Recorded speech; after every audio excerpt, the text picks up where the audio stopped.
कि मैया को संदेह हो जाए। मुझे जाना होगा शनिदेव। प्रभु, कृपया अपने विराट रूप के दर्शन दीजिए।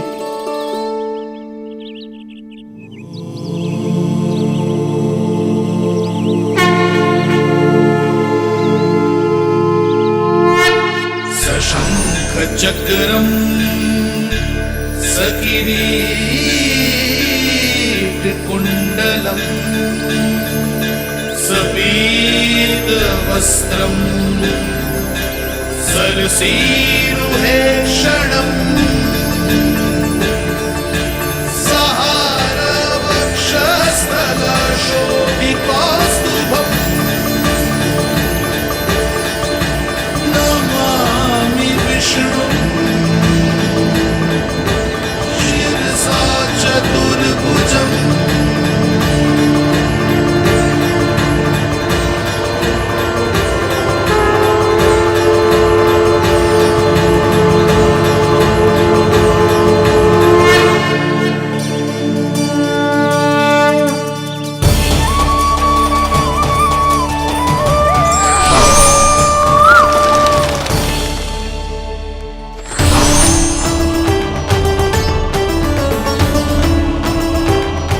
श्री हरि, मुझे पंछी की छाया।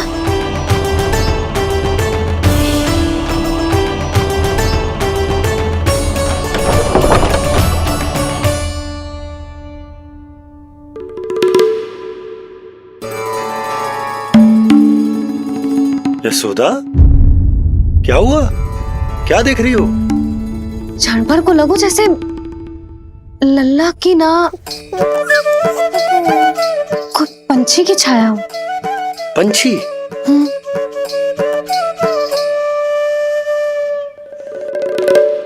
अब ना मुझे तो लग रहा है जो गिलहरी की छाया।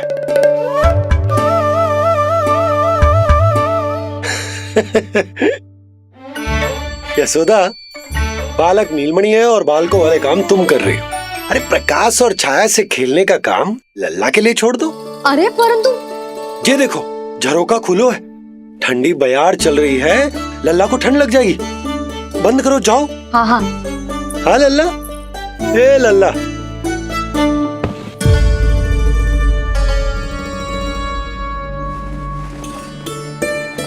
आज सब कितने सज धज के आए थे तुझसे मिलने के लिए, जैसे दीपावली हो। अरे लल्ला, सिवाय इनके देखो।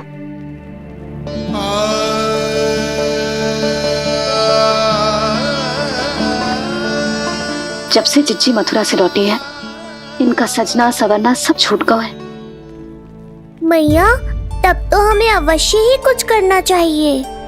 सुनो जी, हमें अवश्य कुछ करना चाहिए। जे इसे देखो, ना तो जे थको है, ना इसकी आंखों में नींद है। हो सकता है इसका भी मन हो अपनी बड़ी माँ से बात करने का।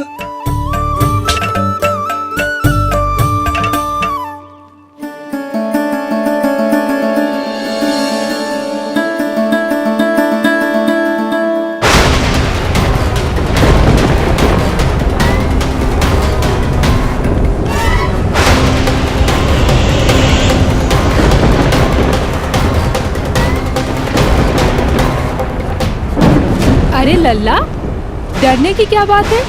बस थोड़ी आंधी तो है।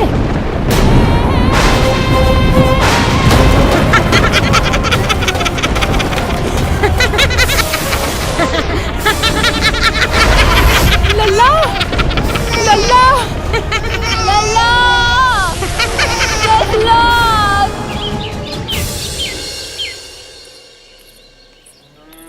जिज्जी, अरे यशोदा, नंद भैया। चिच्ची, ये नीलमणि के षष्ठी पूजन का उपहार है।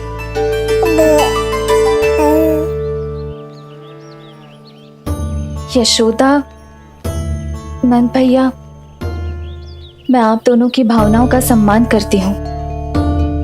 आप दोनों को तो पता है, मेरे हृदय में नीलमणि के प्रति अत्यधिक प्रेम है।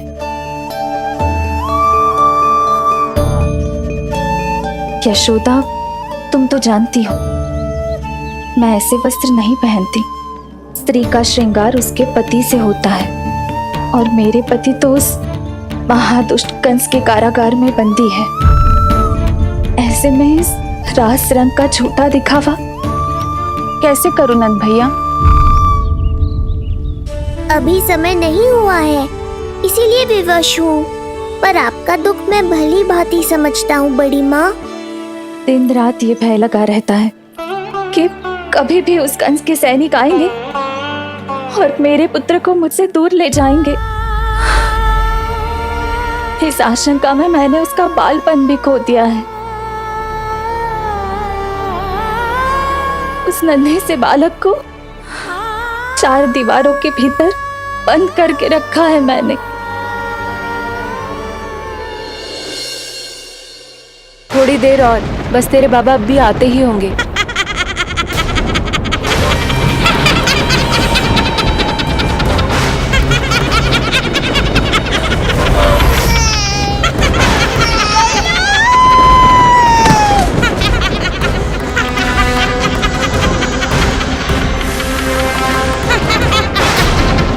भाभी, आपका पुत्र हमारे नीलमणि का बड़ा भाई। आप उसे खुली हवा में सांस लेने दें। मेरा विश्वास करें, आप दोनों गोकुल में पूरी तरह सुरक्षित हैं। चिच्ची, नारायण के घर देर भले ही है, किंतु अंधेर ना है। बस कुछ समय का कष्ट और है चिच्ची, फिर सब ठीक हो जाएगा। और ये देखो, नीलमणि स्वयं आओ है आपको उपहार देने के लिए। इसे भी मना करोगे आप? नीलमणि, बस आज हट मत करना। मैं तुम्हारी ताऊ जी से मिलूंगी ना, तब नए वस्त्र गहने सब पहनूंगी, साज श्रृंगार करूंगी। तब पूर्ण अधिकार से देना तुम अपना उपहार, किंतु आज नहीं। बड़ी प्रसन्नता की प्रतीक्षा में छोटी छोटी प्रसन्नताओं को त्यागना नहीं चाहिए बड़ी माँ। जीवन तो परमात्मा का उपहार है, उसे जीना चाहिए। चिच्ची, बड़ी प्रसन्नता की प्रतीक्षा में जीवन की छोटी छोटी प्रसन्नताओं का त्याग ना करना चाहिए। जीवन तो परमात्मा का उपहार है, जीवन तो जीना चाहिए। नंदराज, नंदराज, नंदराज, क्या हुआ? भोला बंसी, तुम दोनों यहाँ? जी वो उपनंद जी ने कही थी कि आपको वार्षिक कर के बारे में स्मरण करा दूं, इसलिए हम दोनों चले आए। अरे हाँ, नीलमणि के आने की प्रसन्नता में मैं तो भूल ही गया था। अधिक देर होने पर कंस की दृष्टि में आने का संकट। कोई ना, मैं कल मथुरा जाकर कर जमा करा दूं। अरे किंतु कल तो लल्ला का पालना उत्सव है। सुनो जी, शीघ्र ही आना। भैया, हो सके तो अपने भैया और बहन देवकी का समाचार भी पूछ लीजिएगा। जी भाभी। इस बार कछु समस्या नहीं होनी चाहिए। ये बार आज मथुरा से कछु अतिथि आए थे, उन्हें पता चलो है कंस ने राजा वासुदेव और रानी देवकी को कारागार से बाहर निकाल लो है और अपने महल में रख लो है।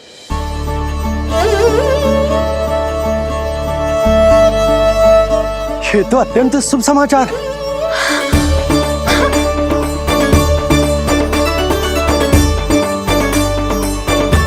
तुमने पहले क्यों ना बताया?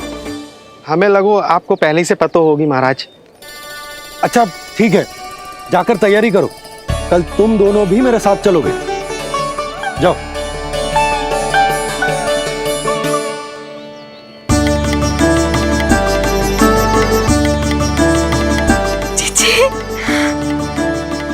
भाभी, यशोदा ने कहा था ना कि नारायण के घर देर अवश्य है, परंतु अंधेर ना है।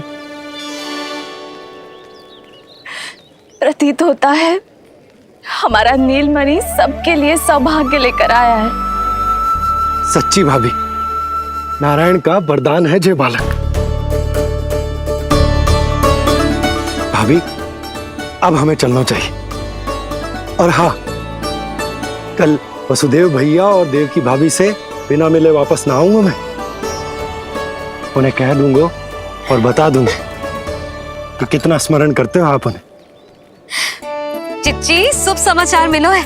अब तुझे उपहार स्वीकार करना पड़ेगा। हाँ यशोदा, अत्यंत शुभ समाचार आया है और अपने साथ ही आशा भी लाया है कि अब शीघ्र ही उनसे मिलना संभव होगा।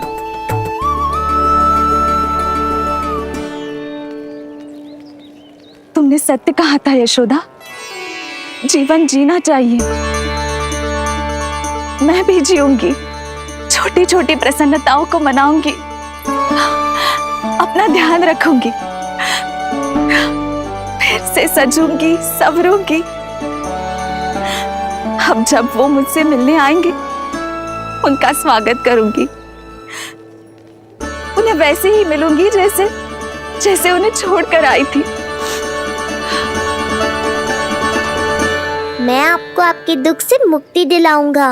बस कुछ समय तक और प्रतीक्षा कर लीजिए बड़ी माँ।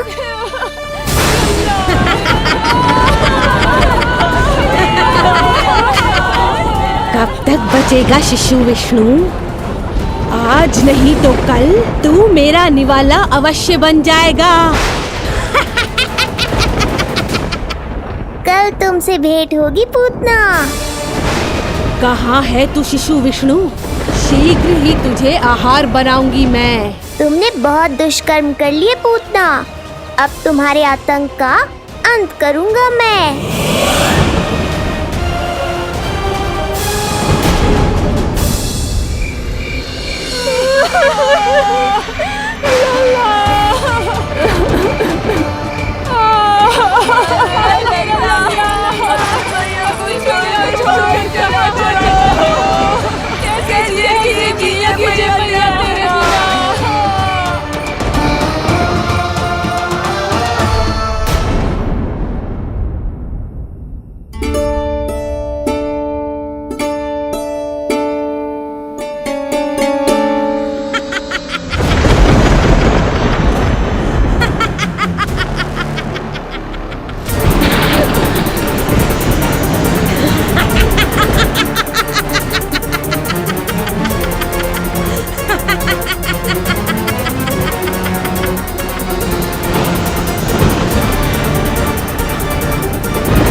चिंता क्यों करती हो मैया?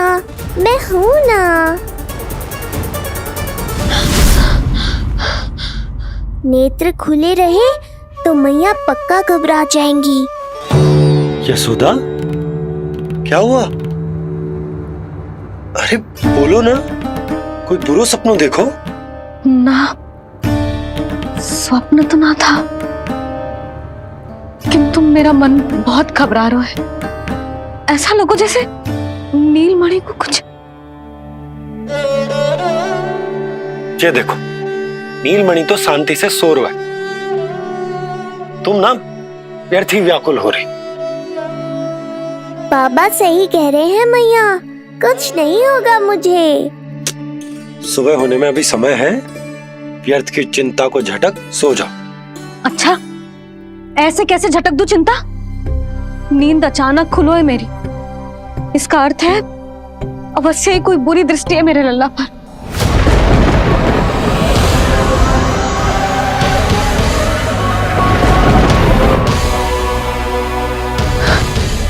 आप भी कल जा रहे हो मथुरा? सुनो जी, जाना आवश्यक है, रुक ना सकते आप? कर जमा करानो है यशोदा, कल अंतिम दिन है। यदि वो निकल गए तो नारायण ही जाने वो कंस क्या करेगा।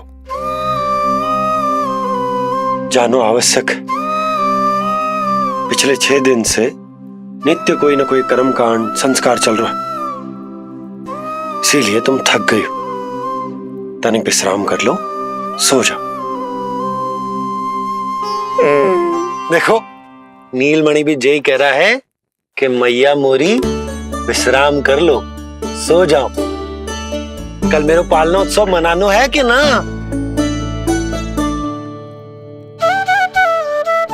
सो जा।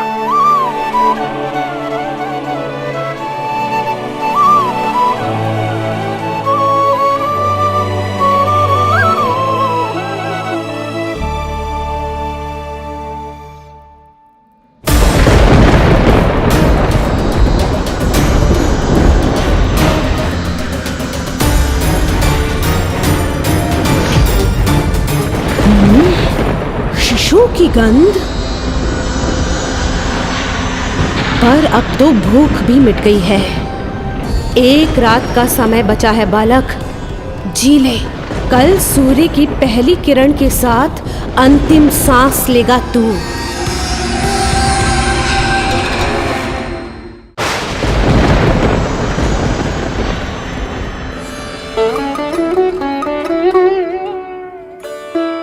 संतान के लिए मैया का कैसा अद्भुत प्रेम है ये। पूतना की छाया से ही इन्हें आने वाले संकट का आभास हो गया।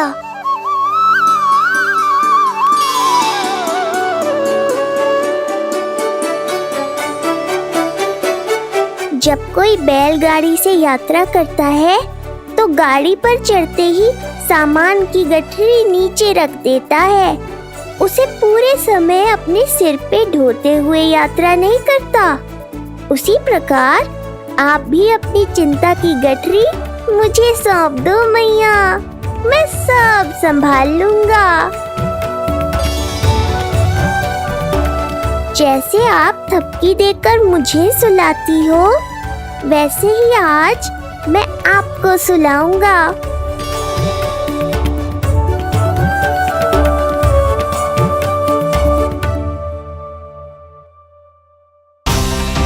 वचन देता हूँ मैया, जिसने आज आपकी निद्रा भंग की है, कल उसे चिर निद्रा में सुला दूंगा मैं।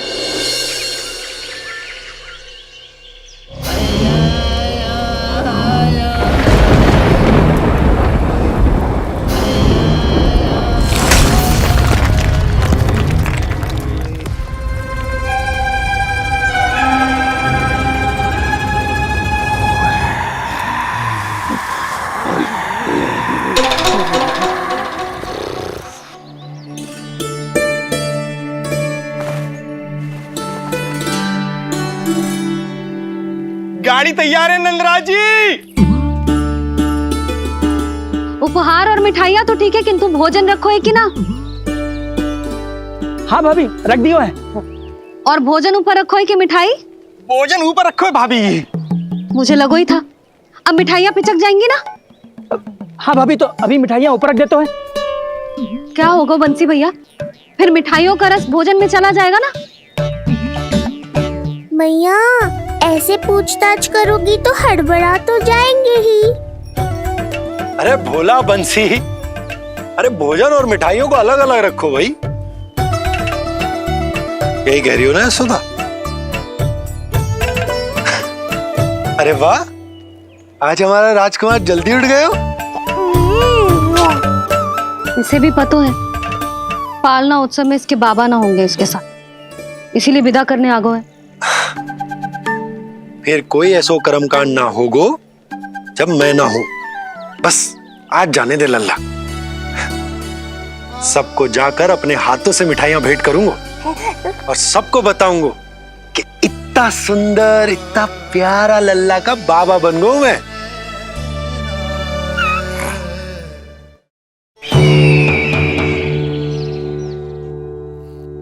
भैया के अत्याचारों की कोई सीमा ही नहीं। हमारे पुत्र को ढूंढने के लिए अब उन्होंने पूतना को आदेश दिया है।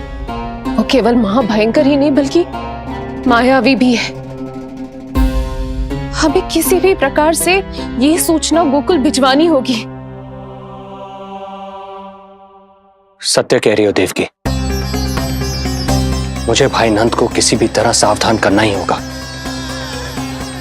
किंतु कैसे? हमारे लल्ला के बारे में जानकर सबसे अधिक कौन प्रसन्न होगा पता है? वसुदेव भैया। सत्य कहा आपने।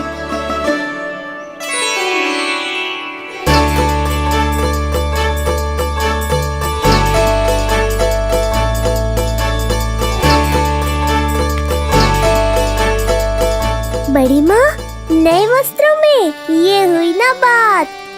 बहुत बहुत अच्छी लग रही हो रोहिणी जीजी, सच्ची।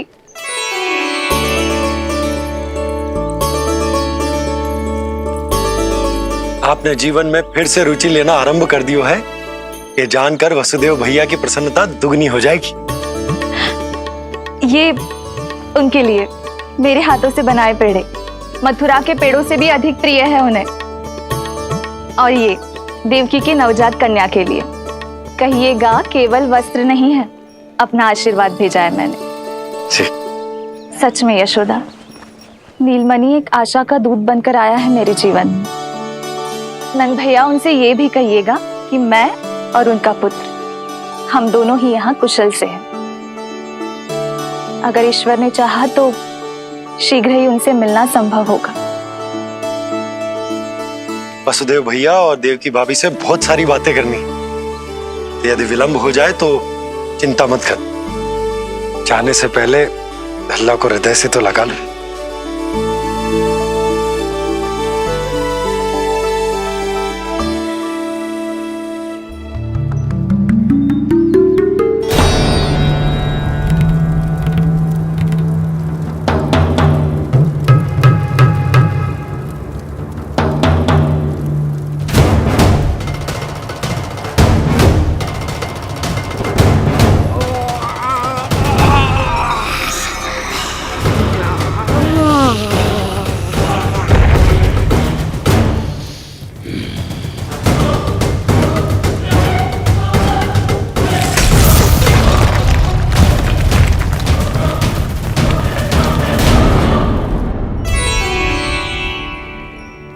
कछु विचित्र सो क्यों लग रहा है मुझे?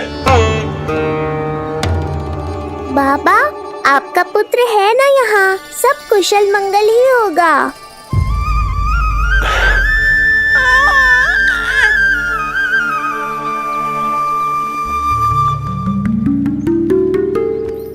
चलता हूँ। ध्यान रखो।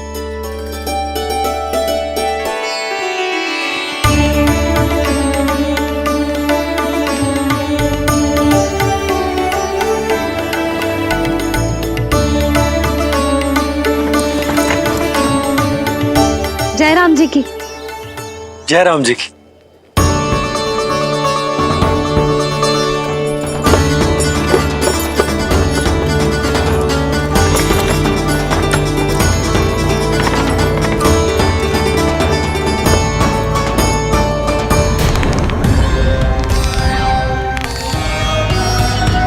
कहाँ से आरंभ करूं आज? ब्रजपुरा,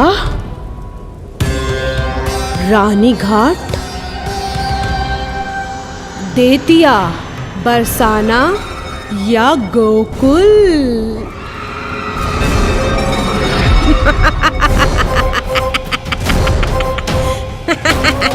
यही तो चाहता था मैं कि तुम यहाँ आओ।